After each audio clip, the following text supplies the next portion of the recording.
Ok, donc la première remarque concerne la TVA.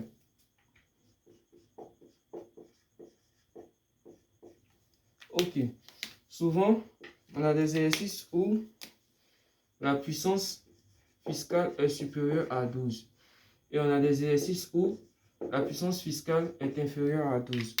Ok, donc quand tu tombes dans un exercice d'opération d'investissement où la puissance fiscale est supérieure à 12, ça veut dire que la TVA, là, on a entièrement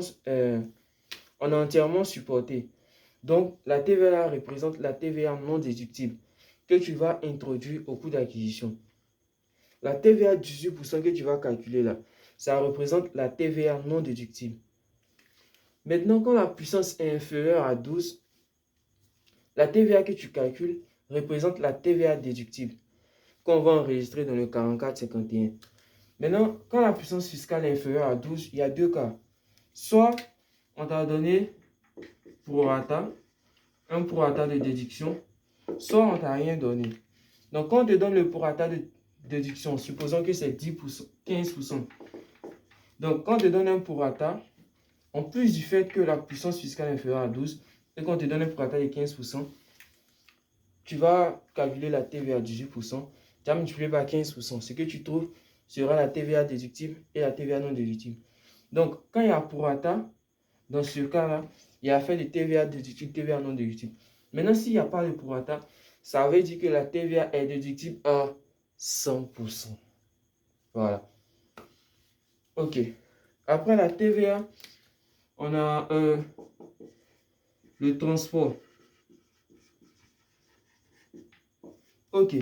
Il faut savoir que si le transport est assuré par le fournisseur avec qui tu as acheté la marchandise, le bien, ça veut dire que le transport là entre dans la base taxable.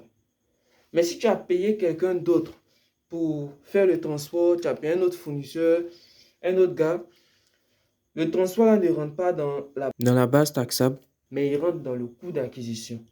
Voilà, ne t'inquiète pas, à la fin de la vidéo, je vais te montrer, j'ai résumé, tu vas télécharger.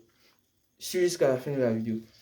Ensuite, il y a la main-d'œuvre.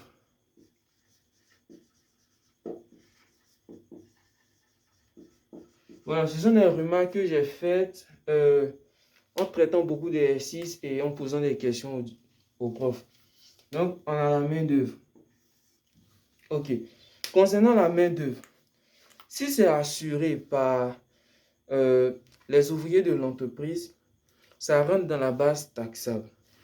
Maintenant, si c'est assuré par les ouvriers de l'entreprise en heures supplémentaires, ça n'entre pas dans la base taxable, mais ça rentre dans le coût d'acquisition. Si on a payé quelqu'un d'autre, ça ne rentre pas dans venu faire les frais la base taxable, mais ça rentre dans le coût d'acquisition. C'est-à-dire quoi? Ils ont précisé que quelqu'un d'autre est venu faire le montage. On a pris quelqu'un pour venir faire le montage. Ça ne rentre pas dans la base taxable, mais ça rentre dans le coût d'acquisition. Maintenant, s'ils ont écrit frais d'installation, s'ils ont écrit frais d'installation, s'ils ont écrit frais d'installation tout court, ça rentre dans la base taxable. Ou bien même, ils ont ajouté et montage. Et que rien n'est précisé, ça rentre dans la base taxable. Ok.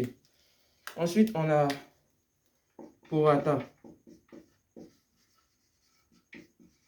Ok. Le prorata, c'est simple.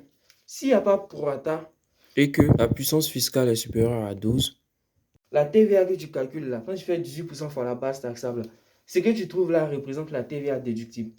Ça veut dire que la TVA est déductible à 100%. S'il n'y a pas de prorata et que la puissance fiscale est supérieure à 12, c'est que la TVA est déductible à 100%.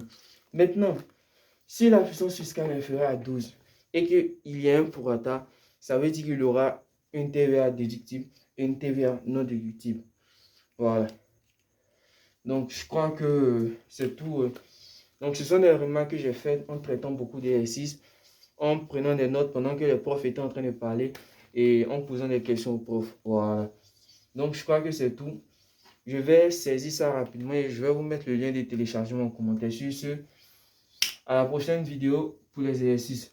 N'oubliez pas de vous abonner, de partager, de liker. Bref, vous connaissez, c'est gratuit, c'est gratuit. Voilà, so, ciao.